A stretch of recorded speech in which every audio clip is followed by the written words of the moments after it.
Коми открыли бюст первому главе Коми Юрию Алексеевичу Спиридонову.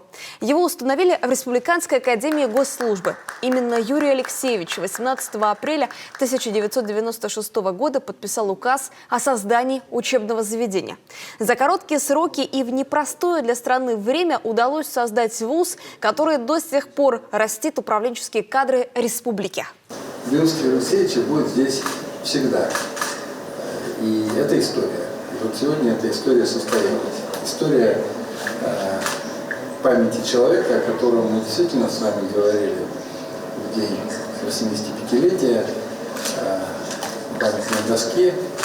И самое главное это то, что разносторонность Юрия Алексеевича, она вот в этом и подтверждается. Вчера мы играли в русский хоккей, который очень любил Алексей. Сегодня мы открываем бюст Юрия Алексеевича в здании Академии государственной службы, основателем которой был Юрий Алексеевич.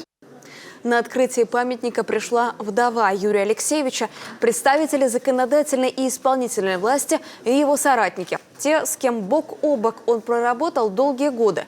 Бюст Юрию Алексеевичу Спиридонову установили в фойе первого этажа Академии. Открытие приурочили ко дню преподавателя высшей школы.